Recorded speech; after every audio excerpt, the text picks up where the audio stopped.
You're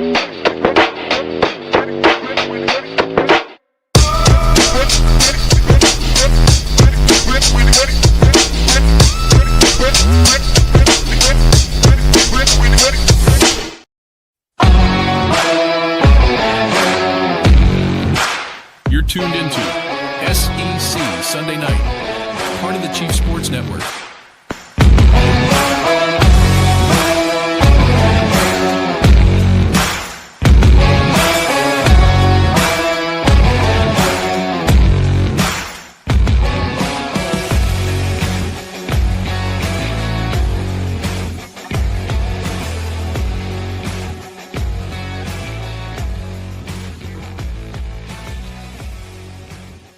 All right, grab a drink and grab a snack. It is SEC Sunday Night Live on the Chief Sports Network. I'm Rob Williams. He is Craig McMichael, and we are proudly presented by Hewitt Damaduras Law, HDLawSC.com. We want to remind you that if you are in need, to call Brad and Dean. These guys are the best personal injury attorneys that we have in the state. They're proudly presenting our show every week.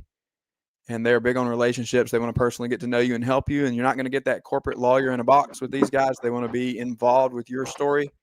So go to HDLawSC.com and talk to Brad and Dean. Hewitt Damaduras Law, HDLawSC.com. Craig, what a week. What a week in week 3.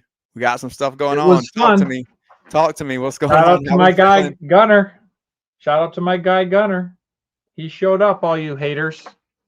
All you haters, good luck. No, I think yesterday was one of the best game, as far as slate of games. I feel like, I had my eyes on everything from about noon until 12:30. I got a little late night pizza, which was not bad. We had a little Detroit style pizza. You ever had Detroit style pizza, Rob? I have not had to talk to me about it, Craig. Tell me about this Detroit style pizza that we're running. It is a thick crust. It was so good. We did the Italian sausage. We did some green pepper. We had some nice Wisconsin brick cheese. It was absolutely perfect after a perfect day of SEC football. So, save your New York style thin crust. I'm sure Casey's going to be in here later talking about how great it is and everything else with it. Give me the Detroit style pizza. Let me know in the chat there. Have you had Detroit style pizza, and why is it the best pizza? Okay, so I had pizza last night as well, and mine was a thick crust. I had pepperoni and sausage with a little green pepper, onions, and mushrooms. Are we rocking with this? Are we good? Oh, yes. Yeah, I'm 100%. Is that working? All about this. That is working. Yeah. All right, perfect. Shout out to Michael over there in the chat also. We got a lot to say, Michael. We got a long way to go. Michael, what's your favorite pizza? Yeah, let us know. Let us know. Okay, Craig. Let's get into the news that matters. We got a couple of games to talk about here before we move forward. Before we get anybody in here, before we start doing anything crazy, let's talk about some games really quick. So you tell me winners and losers. Who's your biggest winner from yesterday and your biggest loser from yesterday? 5 major games I feel like we need to talk about. We don't have to get into the rest of the league. Michael says deep dish Chicago, just for the record. We don't have to get into Lou Malnati's, right on State Street. We don't have to get into kind of all the ins and outs necessarily of the other games. However, I'll steal one really quick. Oklahoma continues to rise and be impressive. And whether it's warranted or not, I think Alabama gets some eyeballs, and we're going to get to that in a little bit too, as Ryan Williams looks like he can kind of score at will against certain opponents. Power 4 opponent, Wisconsin, floundering a bit. Certain opponents, and as long as they're at home. Let's talk when they actually go on the road. Yeah, we'll get there. Don't worry about it. We're going to get there. But of the big 5 that we had kind of marquee matchups yesterday, you talk to me, winners and losers. I'm going to start, and everyone's going to say, oh, you're biased. I'm going to say Georgia and Tennessee. That was a game that shows that those two teams are going to be in the conversation once again for the college football playoff. For once, I think we can, rest assured, Joey Aguilar is the deal for Tennessee. Yeah. I mean, he came out flying. Those one is 21-7. I'm like, okay, Tennessee's ready to go. But here's what I was most impressed with the Vols. The Vols have had a history of starting fast against Georgia. 5 straight years they have scored first. They went away. They lost the middle 8, as I read in the last word, as I read the recap of the game. But when Tennessee came back, I thought that to me was the most impressive. I think too often we've seen Tennessee kind of fall apart, kind of fade away in the second half. And to see that fight in the second half, I think was most impressive. Georgia continues to do Georgia things. Kirby Smart continues to show he doesn't need just 4 and 5 stars, but what he is going to do, he's going to relentlessly come at you, and it's going to be like this immovable force. So to me, Tennessee and Georgia have put themselves in the driver's seat for the SEC. Can I give you 2 more before I move on, or do you want me to kick it to you? Let me steal it from you because I'm going to go here All too. Right, go steal it. I think specifically, what you're probably going to say is Ole Miss and Arkansas are winners here as well. Specifically, what I want to say is that Trinidad Chambliss is a big winner for me from yesterday. Austin. Where did you go to school last year? Yeah, Ferris State. And D2 Ferris State. Shout out Big Rapids, Michigan, everybody. I slept on it. I can't lie. Chambliss steps in for Austin Simmons, who's injured, and goes 21 for 29 for 353 and a touchdown, and took off 15 times and ran for 62 yards and 2 touchdowns on the ground. The final score shows 41-35. I think it was a little bigger of a gap than that, if we're being honest, as Arkansas has a late score. Taylon Green looks absolutely massive as a human being on the field and is dangerous at any time that he has the ball in his hands. And so, to your point, as we were talking off the air just a minute ago, I think that Arkansas is going to be okay too. What I wrote down when I was rewatching today is that they do have the pieces in place. My biggest question leading into the season was, do they have the pieces around Taylon Green to kind of make this thing move? And they do. I think they have enough. They don't have elite pieces, but they have enough. And so both teams looked really good. My question for you, Craig, as I'll kick it back is, did Austin Simmons just get Wally pipped? You know what? I can see Lane. I can see Lane playing both of them, and I think he's going to go with the hot hand. I think if Austin Simmons can come back and he can play and do well, fantastic. But here's the deal: he's not gonna think twice about going back to Chambliss. We saw that a couple years ago when Jackson Dart, Walker Howard came in from LSU. He was a vaunted 5-star. Well, all Jackson Dart did was come up and be a first-round pick for the New York Giants. So I think Lane's going to go with the hot hand, and I'm going to give a shout out to Lane Kiffin. We give Lane, or I shouldn't say we. A lot of people give Lane Kiffin crap, but Lane Kiffin continues to innovate. Not me. No, I'm a Lane homer, and that's fine with me. But what I think we're going to see from Ole Miss this year, I think the 11-1 may be a little bit rich, but I think this is going to be a 2021, 2022 Ole Miss team. They're going to score a lot of points. They're not going to stop anybody, and they're just going to outshoot everybody. So I think that's going to be really interesting. Yep. Shout out to Thomas over there. He says, "Go Dogs." He's cozying up right next to you, getting ready for this breakdown as we jump in and talk about a big victory for Kirby and the boys.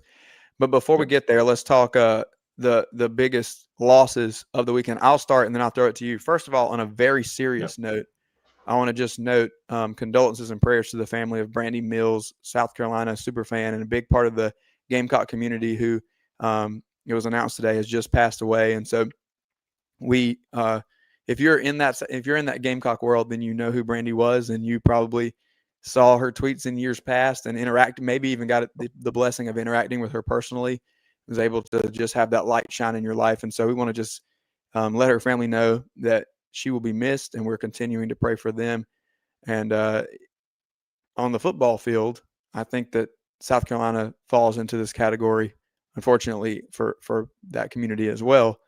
Vanderbilt comes in, and it's kind of slow going, but bigger than the loss in the game itself. The loss of Lenora Sellers to what appears to be a concussion, and we'll wait and see how long that loss is going to be, I think is a bigger situation than the loss of the game itself. We saw with South Carolina last year when Lenora Sellers went out with an injury, he missed the game, and it was a game that they were able to get by with Robbie Ashford. But then in the game when he came back against Ole Miss, you could tell that Sellers was kind of knocking some rust off, being a little hesitant, feeling things out, and they got absolutely blitzed by Lane Kiffin and Ole Miss last year. And so next week, assuming that Lenore Sellers is not cleared and it is a concussion, and you're going to get sixth-year player Luke Doty, who the staff has ultimate faith in, and Luke's a veteran player and has the right tools, and you're going to Mizzou, and so that's going to be we're just to call it like it is. It's going to be a tough game. Then we have to ask the question the following week, when the team that you and I think would agree is the worst team in the SEC, the Kentucky Wildcats, come to Columbia, how much rust or hesitancy is Lenore Sellers in this offense going to show when if he comes back in that game from injury? So I think South Carolina overall, game, quarterback, all the things, kind of a big loser for me. What about you? Yeah, I'm going to say for that Kentucky South Carolina game, that's going to be a classic lacrosse meme lacrosse thing that I like to say, first 1 to 10 wins. Because if Lenore's, I think what we have seen is if Lenore's is not there, the Gamecock offense is not impressive. But speaking of impressive, was Diego Pavia and Vanderbilt. And I think, if we can say it early, I think we're both wrong. I think 6-6, 5-7 is not going to be the case this year with Vanderbilt. They are going to be a thorn in everybody's side. I think 8 to 9 wins is probably going to be more likely. Well, they're going to be 5-0 headed. They're going to be 5-0 headed to Tuscaloosa in a few weeks because they have your alma mater, Georgia State, and then I believe MBG's Utah State Aggies in the next couple of weeks, and then they're headed to Tuscaloosa. So, going to be a nice matchup. Anyway, biggest loser for you? Biggest loser, I think, is honestly, I know it's easy to say Florida. I think it's LSU. I know that you were high on LSU, and we've talked to our buddy Lou quite a bit, but they can't seem to get out of their own way on offense. I think you see it right after the press conference. Brian Kelly's asked about the offense, and he, in typical Brian Kelly fashion, blows up, gets all angry of how the hell can you ask that? We won the game. Well, Brian, you're no longer in Grand Rapids. You're no longer in Cincinnati. You are in Baton Rouge, Louisiana. And I'm sorry, but LSU's offense is pathetic. Nuss had a chance to just put the game away, and he throws across his body to the middle of the field to get picked off. Thank God DJ Lagway throws 5 interceptions, or Brian Kelly would be having a lot more questions to answer than what the hell's wrong with the Tiger offense. Yeah, tough look. We're going to talk about that with Joy here coming up in just a few minutes. It is 8:13, and this is SEC Sunday Night Live on the Chief Sports Network. I'll give one quick shout-out to Queen, who is in the chat box and wants me in Columbia calling plays very soon. Queen, I'm already here. I'm in Columbia.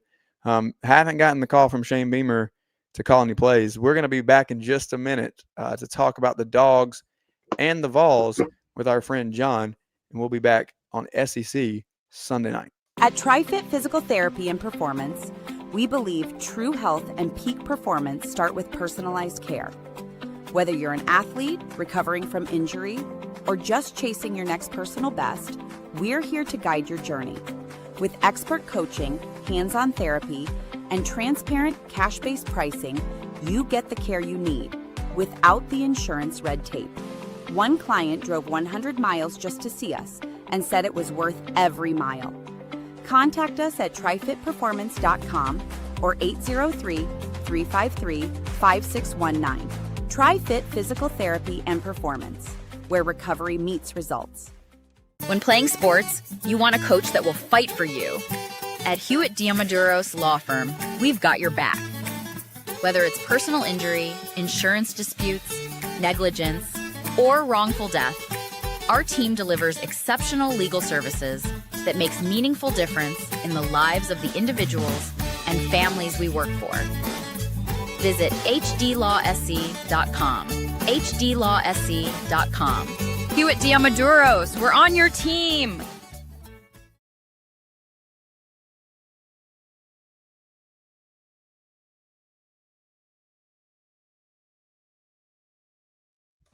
This is SEC Sunday Night, part of the Chief Sports Network.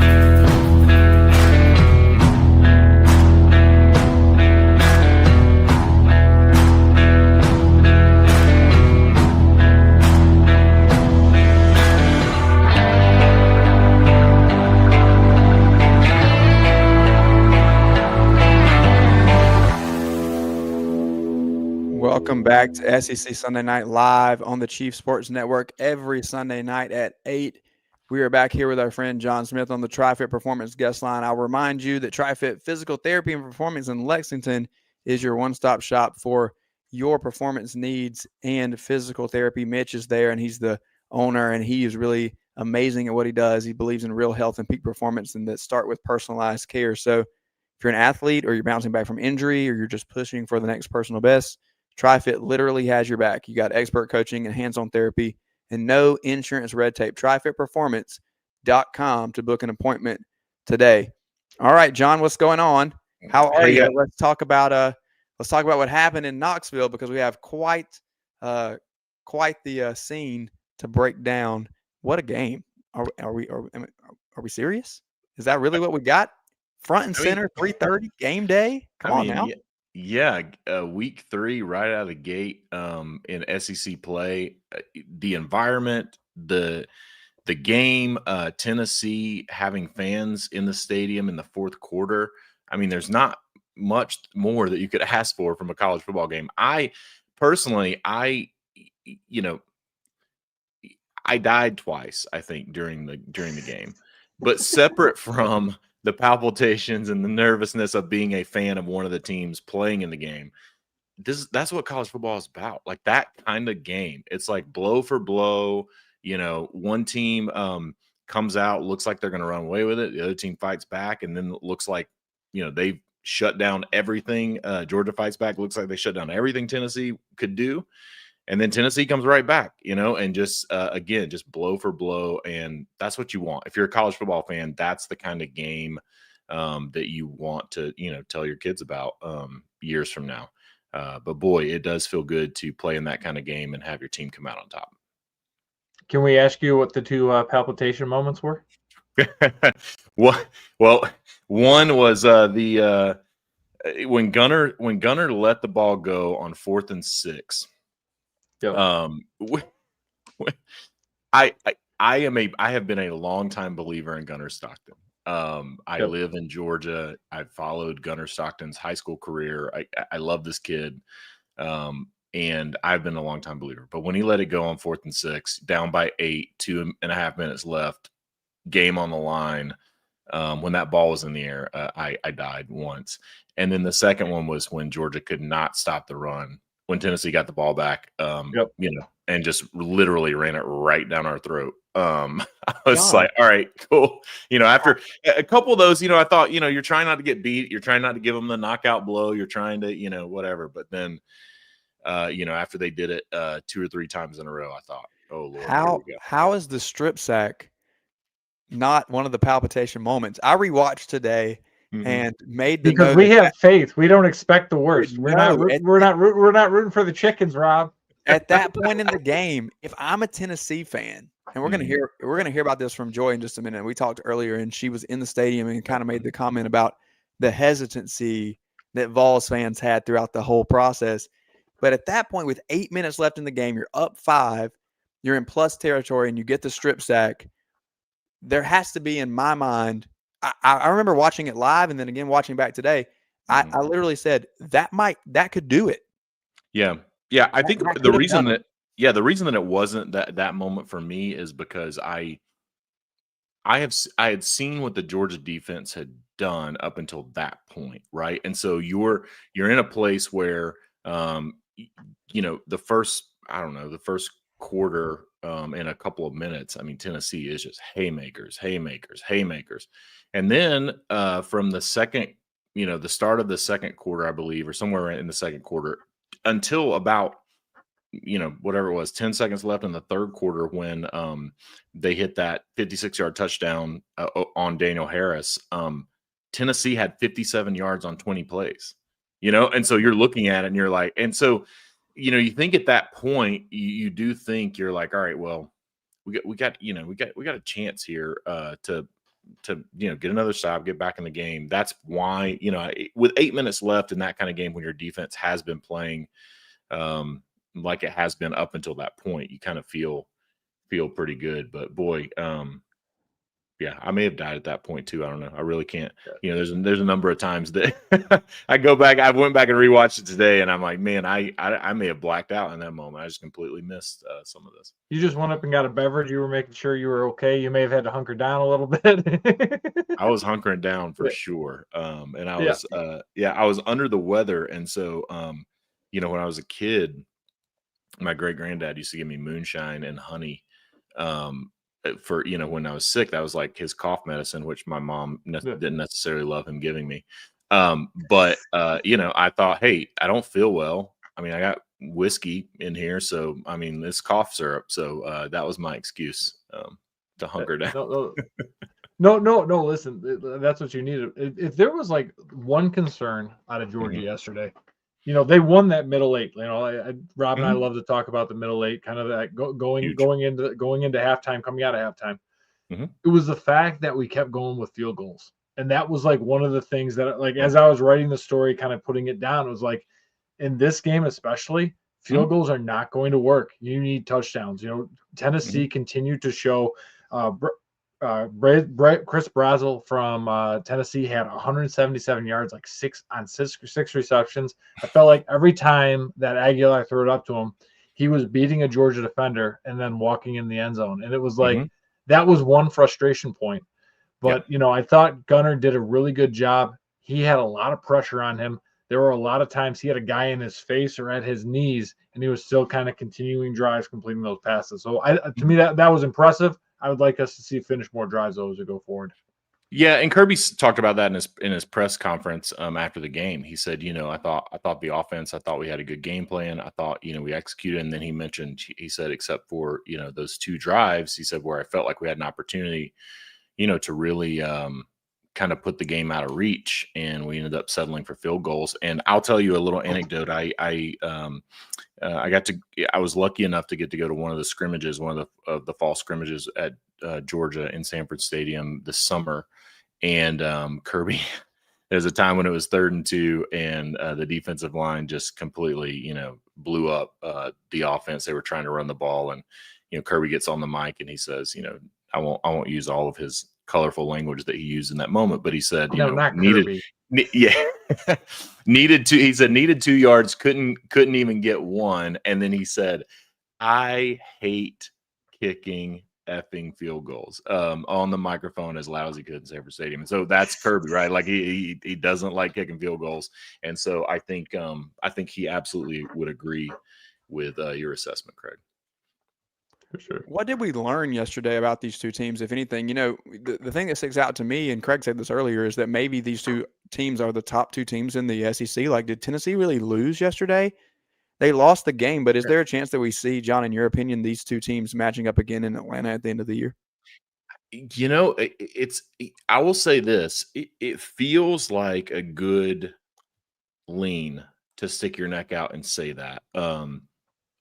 But it's week 3 and there's a lot of football to be played. What I will say, what we did learn is we learned that these two teams do not, there's no quit in either of these teams. There's no, you know, and no matter the flow of the game, what's going wrong. I think we also learned that Tennessee, the one thing that I have seen over this, you know, the last, really since Josh Heupel has been there the last 4 years, that I felt like Georgia has just been able to dominate Tennessee until this year is the physicality of Tennessee. And I think when you look at it, you're like, man, those wide receivers are physical, tough running backs. The defense was young. They were down some guys, but they were really physical.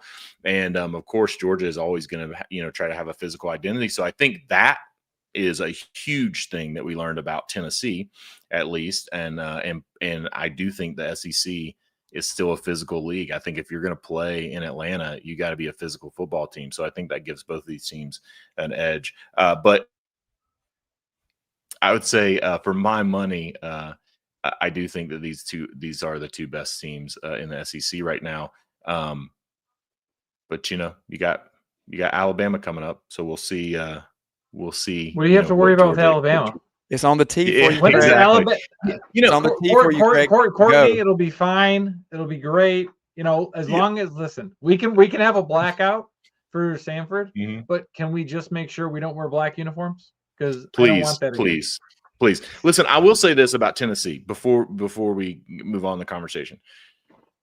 Last year, Georgia, had that game at Alabama. Speaking of Alabama, at Tuscaloosa, where it just got dominated, but then found the will to not quit, to keep playing, to come back, to fight all the way back and come within, a Hail Mary of a play, a prayer and Jordan Hare type play from Alabama. And then, Carson Beck, you still had an opportunity, even after that Ryan Williams, kind of Hail Mary type play, you still had an opportunity to win the game. And Carson Beck, throws the pick on the goal line there at the end. But I think that was a moment for Kirby and for the staff last year to have so many teachable moments for that team, and any team like Tennessee is where I'm going with this. A loss is only bad if it turns into more losses. But if you take that loss and you learn from it, and you figured out like, okay, yeah, this is who we are. This is where we need to get better. This is the identity we've established. Like we can compete with, the upper echelon of the SEC. I do think, Tennessee learned that for that football team yesterday, and that's so big in this league. And is so big, I think going down the line. So, for my money, I do think these two teams will likely be in Atlanta for that reason. I think it's just like, Georgia learned a lot about their weaknesses on defense and where they need to improve yesterday. Tennessee learned a lot about themselves and where they need to get better. And I think, you hate that somebody had to lose that kind of game. I know that's cliche, but you really do if you're a fan of football. But I don't think, to your point, Rob, that you are saying earlier, I don't think you can really say either team really lost. I mean, it's an L in the win-loss column, but like at the end of the day, everything is definitely in front of Tennessee going forward. I wrote this down as well, that going back and rewatching, to your point about Tennessee's physicality, as many points were scored in this game, and I said this with Joy too, so this is going to get redundant, but the defense has actually impressed me at multiple points in the game where there was loud pad popping and ball carriers being met at and behind the line of scrimmage.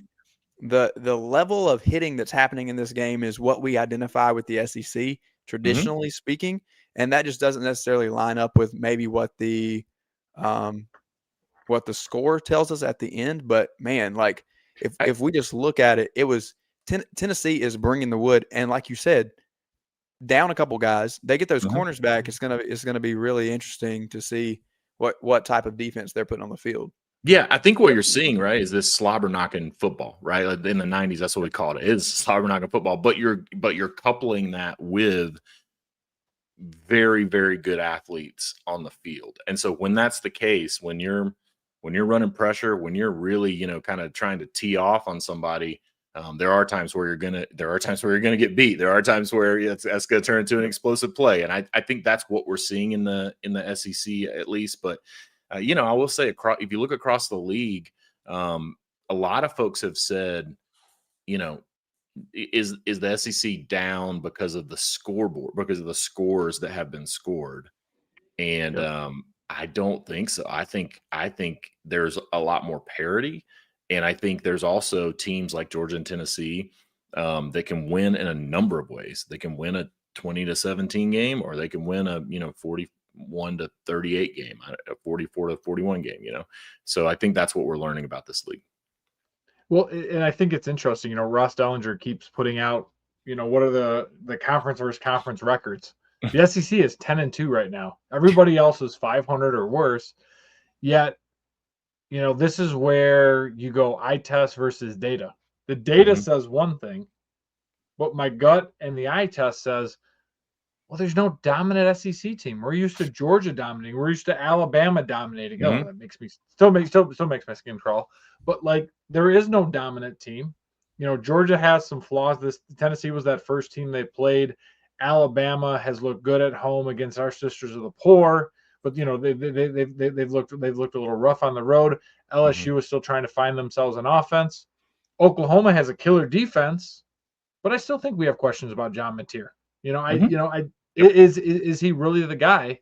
And I think is the biggest question. And I think when you have that parity, it hurts the conversation. You look at the AP poll, you've got Ohio State and Penn State 1-2. I still don't know what the hell anyone's seeing in James Franklin. Ohio State, they get their flowers. They beat Arch in Texas. But, it's that, who is that next tier? Where does Oregon fit in there? Where does Florida State fit in there? And I think that becomes a narrative with the SEC is, yes, it's been impressive. The data shows it. But because we don't have somebody that's really, planting the flag, maybe Georgia can do that in 2 weeks to really kind of set that narrative for us. Yeah, and I think Kirby said in his post-game press conference, he spoke about that too, Craig, where he said, I told our team it would not surprise me if this is a one-score game late in the fourth quarter. He said, these are the kind of games you're going to play in this league week in and week out. And, I think he's speaking to parity, but I also think, I think part of the reason that you're not seeing, and Kirby said this in a press conference, I think it was a couple weeks ago, but part of the reason that you're not seeing, a team run away with it is Kirby said, he said this actually in an interview with Josh Pate this summer, is where I saw this, but he said, hey, it used to be your first year guys were just trying to survive. Your second year guys were trying to figure out who they were. Your team was led by your third and fourth year guys. He said, now I consider a second year guy an experienced guy. And so that's what we're seeing. It's less, to me about anything to do in terms of like coaching or whatever. You still have elite teams at that, at the ones. It's when you get into the twos and the threes and a coach like Kirby Smart, who's, was used to, and Nick Saban the same way. And when Kirby was at Alabama, you used to running 3 and 4 deep of guys that are third year guys or even some cases fourth year guys, guys with experience that know how to play winning football.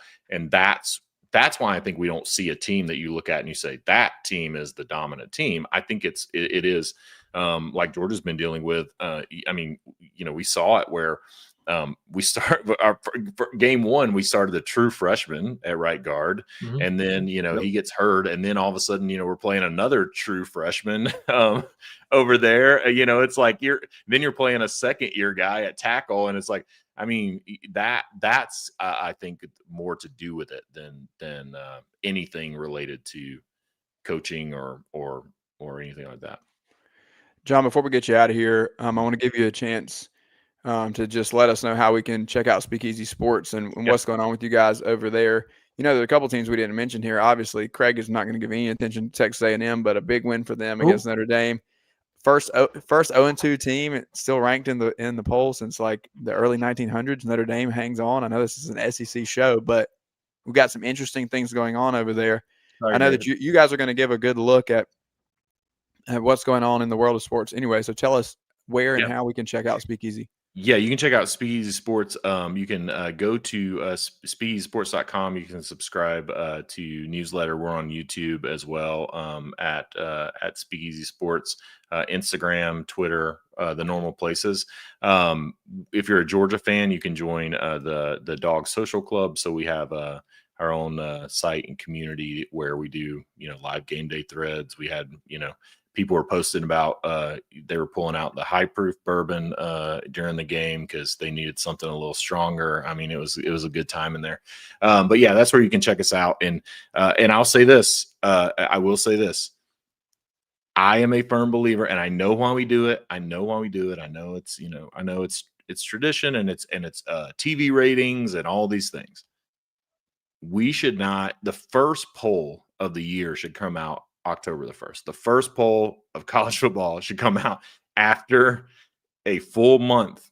We have had a full month to assess who teams really are, because I think Clemson is another one. Dude, it's like what's Dabo doing at Clemson, right?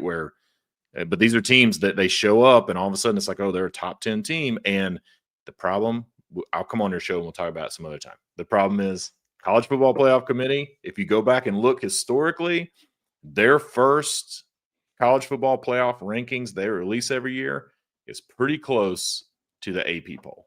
And I know they say, they don't use, I know they say they use their own internet, but I think those polls have a ton of influence on where teams stack up and where eventually they end up. And so Notre Dame, man, win a game and then you can get back in. I don't understand how, he's like, I don't understand how you drop Alabama so far for losing to Florida State. And then Notre Dame, it's like they lost to Miami and they actually moved up a spot. So I just don't get Notre Dame.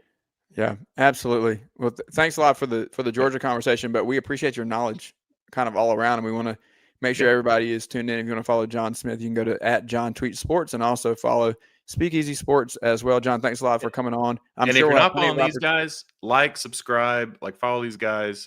They do a great job. I do. I'm a fan of SEC Sunday Night. Glad to be on here with y'all. We certainly appreciate it. We'll definitely have you back as we get into more Georgia talk in the rest of the season and college football playoff. John says Georgia fans are pulling out the high proof bourbon. Our friend Craig Godwin in the chat over there says there's not enough bourbon in the world. Take care of Gamecock fans. And so on that note, this is SEC Sunday Night on the Chief Sports Network, and we'll be back with our campus tour in Dailey Joy right after the break. When playing sports, you want a coach that will fight for you. At Hewitt Diamaduros Law Firm, we've got your back. Whether it's personal injury, insurance disputes, negligence, or wrongful death, our team delivers exceptional legal services that makes meaningful difference in the lives of the individuals and families we work for. Visit hdlawsc.com. hdlawsc.com. Hewitt Diamaduros, we're on your team. Oh, man. The building is on fire. Emergencies and accidents happen. When you're in the middle of a fire or water event, all you want is for things to return to normal as soon as possible. Resto Pros of the Midlands is with you, guiding you through the process and working with you to get your home or office back in working order. They'll answer your questions, discuss procedures, and can act as your advocate when it comes to processing your insurance claim. Resto Pros Midlands SC.com.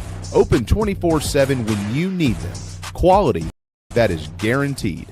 At TriFit Physical Therapy and Performance, we believe true health and peak performance start with personalized care. Whether you're an athlete recovering from injury or just chasing your next personal best, we're here to guide your journey. With expert coaching, hands-on therapy, and transparent cash-based pricing, you get the care you need without the insurance red tape. One client drove 100 miles just to see us and said it was worth every mile. Contact us at trifitperformance.com or 803-353-5619. TriFit Physical Therapy and Performance, where recovery meets results. Yo, what's up? Baby, let's go!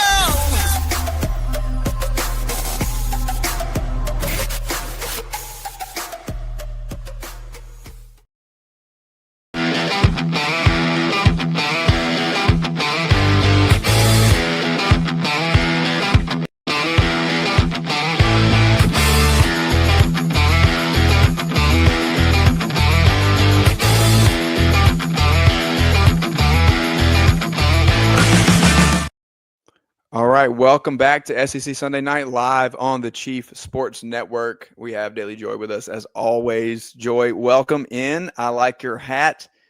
However, we know that this week you were not on the Bayou. You were in Knoxville. And so we have a few things to cover, a few things to talk about on the SEC Pretty Campus Tour this week. Joy was, like I said, at the Tennessee-Georgia game. Obviously, game of the week. I mean, it got a lot of feature.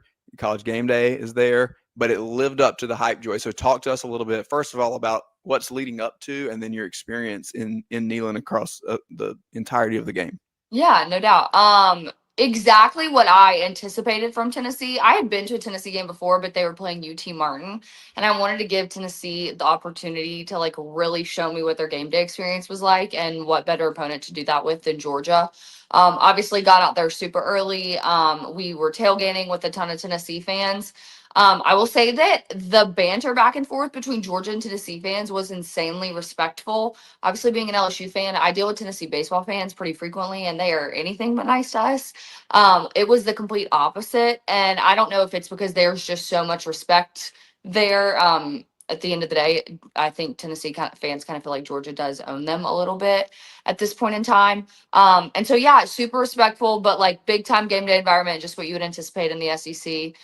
We got in there early, did all of the pregame stuff. Obviously, a sold out crowd. It was loud, monstrous loud. I've been to a good bit of SEC stadiums, and it's probably top two, in my humble opinion. Haven't been to all of them yet. We'll see at the end of the year. But yeah, it was absolutely an insane environment. Exactly what you would expect from Tennessee. The only thing that you could feel in the air was the tension. Even as Tennessee would score and got up quickly and was on top of Georgia, and it looked like everything was going Tennessee's way, their fans, at least the ones around me, all were still very aware of the fact that they were playing Georgia and that at any given moment that could flip. And obviously, as we saw, that's exactly what happened. Yeah, I mean, just for clarity, top two loud environments, I'm assuming Death Valley is number one for you. So we'll just chalk that one up without really getting into that question. So the game obviously looks like it's going to go Tennessee's way at multiple points, but we know that they've started fast against Georgia in years past. And as things go, it got more and more competitive.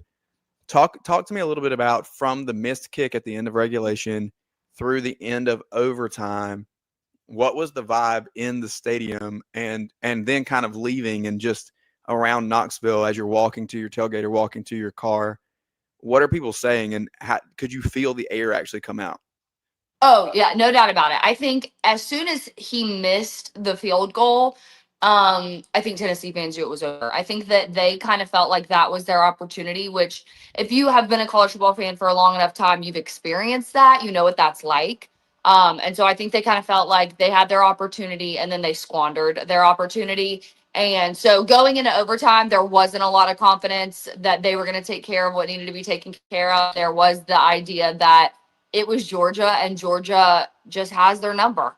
And the Tennessee fans around me, all going into overtime, were not confident. And walking out, it was a frustration that as an LSU fan, I'm very familiar with. It's having that rival that you just can't beat, which for us has always been Alabama. And there's just this frustration level of knowing that you have all of the pieces, but can just never get it done. And you know, Tennessee fans are asking, you know, what's it going to take? Like, does Kirby have to retire before we beat them? It kind of felt like this year, like as you were watching that game unfold, that Heupel really had the pieces. And even throughout the game, I'm sitting here going like, man, Nico really was just like so much of Tennessee's problem. But you get to the end of the game and Tennessee has struggled to finish games against Georgia year in and year out. And it was just a case of that yet again. Yeah, it's I think he actually does have the pieces, and that's the frustrating thing. I think if you're a Tennessee fan, we can look at it from the outside perspective and say you were there, like you had all the opportunities in the world to make this happen. It wasn't that you were just outmatched. And in a game, I wrote this note down and rewatching, in a game where there's so many points being scored, I was still impressed by flashes of defense, especially on Tennessee's side. There were multiple times when they came up and met ball carriers at or behind the line of scrimmage. And I felt like, wow, the pads are really popping. They're bringing something extra that I think sets them apart moving forward through the rest of the season. And there just may be a chance that we see these two teams match up again as we look at how the season continues to unfold. You talk about having pieces and questioning whether or not they're there. I think that Brian Kelly definitely has the pieces at LSU to get it done. And I've obviously said on multiple occasions that I picked them to win the SEC. Just last week on our flagship program here on the Chief Sports Network, Inside the Gamecocks, I was on Wednesday with JB, and we talked a little bit about who the best teams are in the SEC. And I said point blank, I think it's LSU. I'm definitely buying that. And I think that obviously all the pieces are in place for not only the defense to rise to the occasion, which has been the Achilles heel, but for this offense to even take a step further in being really dynamic and putting a lot of points up. 13 points offensively for LSU against Florida on Saturday night. Joy, what's going on? What's going on in Baton Rouge, and what do they need to do to get the offense kind of going? I think what's going on in Baton Rouge is you're seeing the case of a quarterback last year who all he heard all offseason was he needed to play smarter, wiser football. And you have a second-year offensive coordinator who has fully taken the reins, and he is trying to put his quarterback in the best position to win. And so I think the two combinations of a quarterback that's probably playing a little bit more, I don't want to say nervous because I don't think that's the word. I don't think Garrett Nussmeier is nervous. I think he is significantly more cautious. And then you have an offensive coordinator who is play calling a very cautious offense. And those two combinations are not exactly conducive to the high-powered offense that you were anticipating seeing from LSU.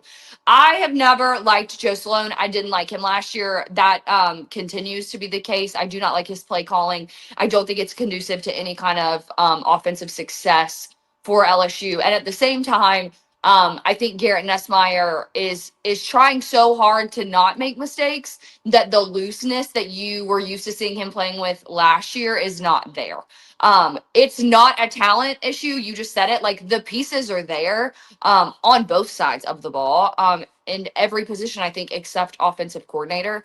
And that is really starting to frustrate me. I think also, if you're an LSU fan, I think part of the reason Brian Kelly got so frustrated last night is there is a part of us that all remember that towards the end of the year last year, when the offensive play calling started to get a little bit questionable, Brian Kelly stepped in.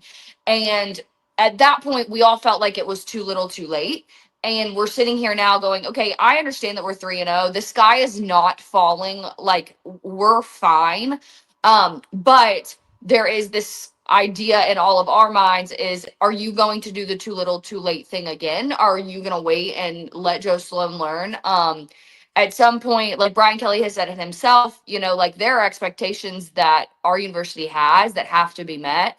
And if you don't meet them this year with this team, things are going to get very interesting in Baton Rouge. So I think he's going to have to step in, and maybe, I don't know if it's take some of the pressure off Joe Sloan. I don't know if it's help play clause. I don't know if it's have the final say in what our offensive is doing. But Brian Kelly is ultimately the guy that has to put Garrett Nussmeier in the best position to win. And I don't think he's doing that right now. Okay, so if we look across the league, I have a lot of questions about how the top is really going to shake out. Again, like I said before, I think that we could see Tennessee and Georgia match up again. I think clearly they've kind of put on display that they're two of the top dogs. I continue to believe in LSU despite what we've seen with the offense sputtering. My question for you, Joy, as we get out of here is, if we have to pick a fourth team that's in the running for the SEC, who do you like better, Oklahoma or Alabama? Oof, that's tough. I'm probably going to go Oklahoma. And that's not to say that at the end of this year, when this all shakes out, Alabama couldn't still be up there. I do think Alabama has the talent to be up there. I've just been more impressed so far with Oklahoma's consistency across the board. I think they've been consistent. They have showed up in the moments that they needed to show up in. We can say all we want to that week one for Alabama was a fluke against Florida State. And who knows, maybe it was. I think we also now are starting to realize, like, maybe Florida State was better than we all originally anticipated. But the beat down that Alabama got from Florida State was in no way, shape, or form up to par or up to standard. And so because of that, I'm going to give Oklahoma the edge right now as the number 4 team, or in one of those 4 slots. I think Oklahoma is a real contender, and has the opportunity to really prove itself at the top of the SEC this year. Okay, big vote of confidence from Joy on Oklahoma right there. Let me just remind everybody as we get out of here, as we have Joy on with us every week, she's making her way around. She's looking at different environments, different tailgating spots, different stadiums. And if you have not yet purchased your hat, make sure that you jump on the bandwagon. I'm not sure what my camera wants to do with this, but it looks great. Celebrities are jumping on the bandwagon. Tailgaters, common alike, are on it. So it doesn't matter who you are or where you are, what you're doing. Get in there and get your hat, because we're approaching the middle of college football season. Wild. And we want everybody, both male and female, no matter how you align yourself in ideals and thought processes, everybody can be SEC pretty. So make sure that you go get your hats today. And Joy, take care this week. We'll see you back next week with a special tailgate spot. Thanks, Rob. Good to be here. All right, we are back here live on SEC Sunday night, and as I just told you a moment ago, not only are we all on the bandwagon, to be SEC pretty. But this is now confirmed on Instagram. Megan Maroney, Georgia alum and country music superstar, is also SEC pretty and posted the hat on her Instagram as well. So we'll give a quick shout out to Joy as well. She was beaming, as I said. Celebs are jumping on board because she already knew what was happening, and we want to shout out Megan Maroney as well. Megan, come on the show anytime you want. We'll be glad to have you in. We can talk about your life in Tennessee. We can talk about your days in Athens, whatever it is that you want to talk about. We're here to do it. And now, ladies and gents, we have our favorite segment. It just means more, Genius. And Craig has something important to say. Yes. Rob, if this whole YouTube thing doesn't work out for you, I think that last segment shows you have a face for radio. Oh my goodness. Like, I'm really not sure what happened. Not to talk about technical difficulties. I think it enhanced the segment, I believe. Not to talk about technical difficulties or anything like that, but yeah, not really sure why I cut my video for that one, but if everybody had a rough to week for the Gamecocks. If everybody wanted to watch Joy instead of me anyway, so that worked out. Yep. Casey, I have a question for you now that I've asked young Robert a question. Hi, Yes, hi, fellas. Please. Hi, buddy. Get it off of Welcome. me, please. So, you attended a fall wedding yesterday. I did. We were texting each other. We were. My goodness. Were you streaming the game so you could still watch it even though you were attending a wedding? It was late. The Clemson game was at noon, and the wedding was a little later, so I was able to watch every bit of it. But the did it ruin your fan experience? What's that?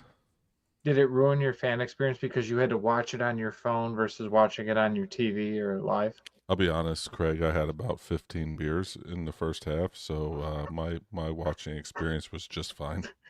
Your fan experience was just fine. So it just proves that in 2025, sometimes fall weddings, UMass, baby. It's my new squad. Jumping on board. They lost to Bryant. Maybe for lacrosse, even though our guy retired, but that's okay. But no, but I think here's the big thing. We're all dads here. We have to sometimes attend sports and birthday parties. Sometimes we have to attend weddings. Thank God for streaming. Think about if it was 15, 20 years ago. We'd have to miss the game. You could have missed Brent Key and Georgia Tech pulling off that amazing fire drill to end the game. I'm still in favor of no fall weddings. I didn't have a choice in the matter. It's my wife's family, and there was obviously only one other real true college football fan, and it was the brother of the bride, who is the family that I am in by marriage. And when the Notre Dame game was on, he disappeared.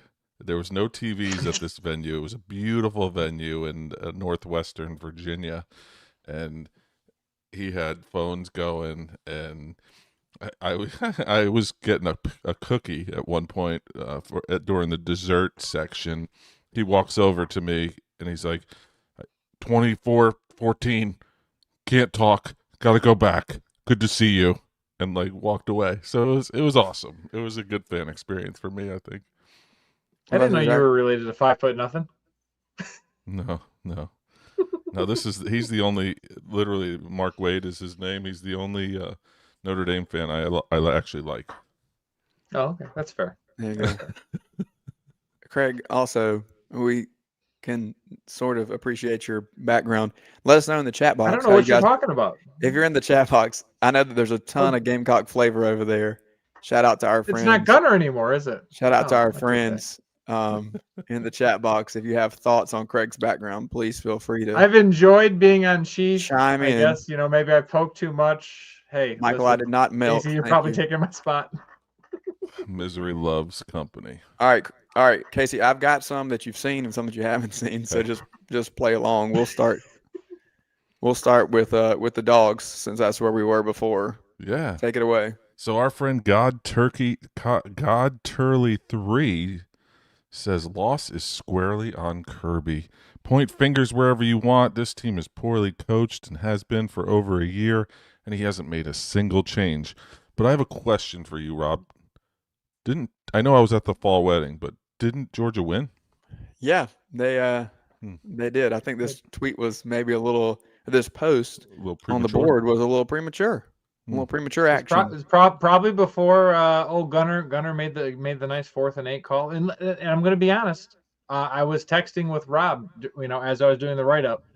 I had the headline that Tennessee finally ends the streak at 8 and hits the field goal. And yeah, he sent kickers, me 2 different headlines. I don't know if you noticed all the upvotes though too. There was 12 when MBG grabbed this post. So 3 plus the 9 others. There was 12 when he grabbed it. So yeah, and I'm sure he grabbed it early, as he does. So speaking of which, can any of you guys help me on Reddit? I keep trying to post on Georgia's Reddit page, and all of my stuff either gets nothing, it's funny, or Craig. gets taken down. I don't understand it. You get tons of traction on the other Reddit pages, but for some reason the Dogs are not your fan. We're reaching LSU out, in Texas, We're reaching out to a friend of SEC Pretty, Megan Maroney, right now to see if she can get us some connections with the Georgia fan base, see if that'll help you out. Maybe we can just forgo Reddit altogether. Hey, I'm trying. Okay, I'm trying to help grow our brand. Hey, look, I get it. So here's my question about Georgia and Tennessee specifically. Yep. The ball that Gunnar Stockton throws to London Humphreys. Yep. Is this an indicator that Gunnar is going to be not just runner Stockton? Is that because that ball is just freaking sane. And I get it, right? Like we give credit where credit is due, and he's thrown the ball well, but it's been more of, we talked about at the beginning of the year that maybe, just maybe, Nate Frazier is one of the leading rushers in the SEC. And I think what happened, honestly, is that we underestimated the amount that Bobo was just going to run Gunnar Stockton. I think it's impossible for Frazier to be in those top backs because Stockton is taking the carries, and rightfully so. And so we get all this attention, and runner Stockton, it becomes a thing. But man, what a freaking ball. Am I right? Yeah, 23 of 31. 23 of 31, 304 yards. By the way, if Beck would have thrown the ball, it would have probably landed either 5 yards out of bounds or went right through the receiver's hands, because that's all he was good for. All right. On to the next. Wow, no comment on that one. Gets a sip of the water, and here we go. All right, we got a Florida fan. I think they're a little under the weather here too after 2 straight losses. Is it only 2 straight losses? I think so. For now, this person, Skendall, S. Kendall, probably. It's probably S. Kendall 08 because I like Skendall better. Skendall 08 because 07, 06, and 05 were taken. Anyone else think Lagway is purposefully trying to throw into triple coverage just to prove how bad our offense is? Instead of just running or checking down, it's like he's purposefully choosing to throw into triple coverage to make a point that our offense is being read like a book on any pass past the line of scrimmage. There's a lot of misspellings here. So you did a great job. That's why I call you. Somebody call Kate. Can we tag Kate really quick? Yeah, you do it. You've got the Twitter. That's true. I mean, my goodness. 5 interceptions. So do you think, yesterday. do you think Lagway is actively thinking about, hey, I see my guy streaking across the middle with both safeties and a DB and a linebacker underneath. Let's throw it there instead of checking down.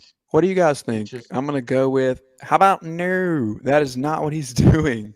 That's not what he's doing. I don't know. I think Skendall 08 maybe he's too busy disagrees. counting his dollars rather than watching film. I don't know. Maybe. I kind of agree with Skendall. I don't know. Even if you don't agree with the spelling. Yeah, I mean, there's some conspiracies out there. How many weeks in a row can we do Florida Post?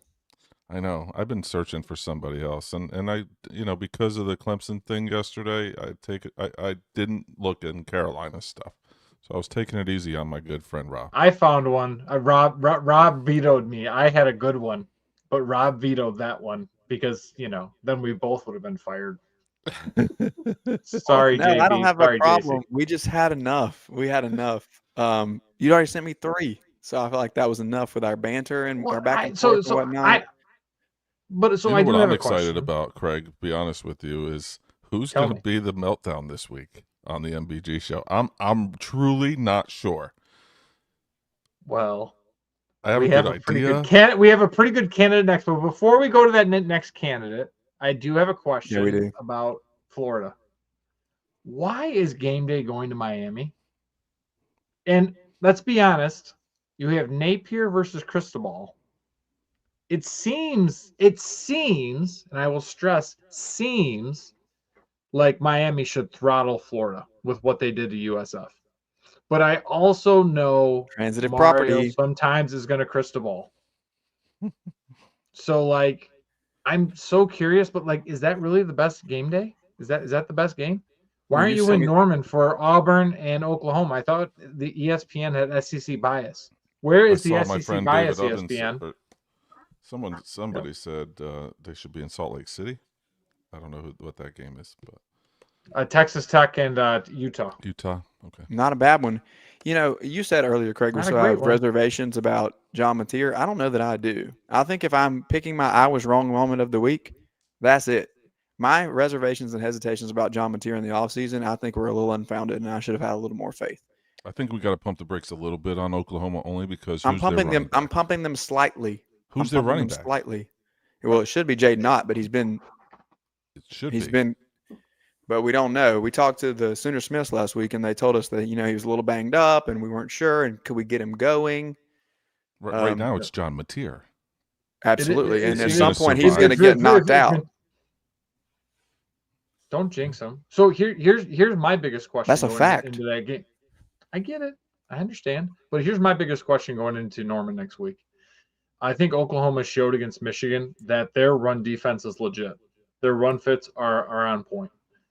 What is going to happen when Brother Hugh cannot run Jackson Arnold and he's going to be forced to throw? I think that's what we're going to see. That's going to be the most interesting thing for me to see. Can Arnold, you know, they've got two of the top receivers in the game, but can Arnold actually hit them? I think that's going to be the most interesting part.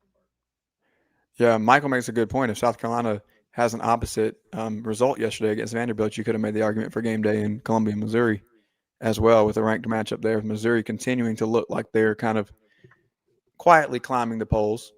Not a great schedule, like we said before, but yeah. Brett Sarver, guest picker?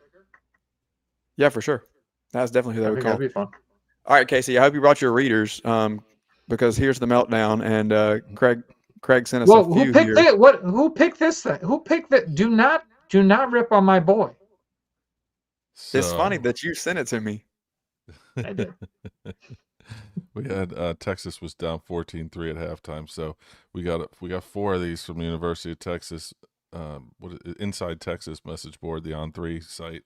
We have Drew Align 33. Does Casey Thompson have any eligibility left? Which I love that one. C Chorn 96 said Arch equals Garrett Gilbert. I mean, these four are literally gold. Toad Vine says benches ... And then Duke of Orange says, I couldn't be less interested, but I was an English teacher. Couldn't be less is a double negative, so it could be less. Anyway, I couldn't be less interested in this offense. Sark, the OC, is stealing money, man. I can't believe who would pick these boards. Who won that game? Who would rip on Sark? Texas won, but it did look a little. Craig, my buddy was 10 straight incompletions. Look, Craig, seriously, you've said it time and time again. Look at this full meltdown. First of all, everybody get a great look at it, because before I pull Craig back up into the big view, because I need everybody to be able to hear him say these things. Something's wrong with his arm, right? That's got to be it. It looks terrible. Sark said it's fine. Sark said it is terrible, absolutely Craig. fine. Why don't you? He does not look good at all, and I pity to think what is going to happen at the Texas State Fair against Oklahoma's defense and Arch not being able to hit the broad side of the barn. I don't think he could hit Big Tex at this point. I may have been misquoted. I will not say wrong. Say it. But Arch, I was wrong. Arch is a bit of a bust this year. Get in line. Hey, look, it's week 3. It's just week 3. I think he gets his Warby Parkers on, he'll be fine. Can you imagine him going Rodrigo Blankenship, having his sexy specs on? Ooh, some sexy specs. Tell him to call the North Cellars and ask if he can borrow his rec specs. Listen, I wore rec specs. Cellars is going to need anything next week, so. Did I ever tell you that I wore rec specs in middle school and high school? Yeah, I was that guy. That was cool. We're going to start looking for those photos immediately. Baller. Mom, can you send them for us, please? There you have it. This has been SEC Sunday Night. We've got the boards breakdown. Casey is here with us. As always, looking forward to a great Message Board Genius podcast. What you guys got coming up? Hang on. Anything specific you want to give us other than the fact that we're going to have major breakdowns? Major meltdowns? Did we talk enough about Texas A&M? I feel like so I have to actually say I was going to ask the question and you wouldn't. I have to say an apology. I have to apologize to Mississippi State. We spent a lot of time ripping on Mississippi State and the Cowbells on this show, and we did not mention last week about Mississippi State's win over Arizona State. So I feel like we'd be offending our good friend David Walker if we didn't at least give a little bit of chatter to Texas A&M. Here's what I'll say about Texas A&M, and I said this earlier, and I off the air, but I'll say it again. I still have questions about Marcel Reed as a passer, but when he throws it up, he's got Mario Craver and Casey Concepcion making plays on 50-50 balls, and Craver looks like he's just a better athlete than everybody else on the football field. He's making catches over the top. He's blazing past people over the middle of the field. And even though, Marcel Reed was 17 for 37, he still threw over 350 and leads them down the field. Yeah, it's bad. But when he found guys, he found them for big chunks of yardage, and they did a lot after the catch. So great receivers, incredible athletes. And don't forget about Terry Bussey also, who left the Dogs in the dust and went out to gig them in College Station. He had a kickoff return for a touchdown that was called back, but major athlete there as well. Can I share my favorite quote that from Mad Men that I think about when I think about Texas A&M? Yes, quote Don Draper. Yes, Don. I don't think about you at all. All right, there you have it, folks. Craig doesn't think about Texas A&M, and that's we never play them. Why would I think about them? Texas, that's where we're going to Georgia never play. That's where we're going to leave it tonight. Crazy week in the SEC. Georgia and Tennessee seemingly on top of things. Chambliss takes over for the Rebels.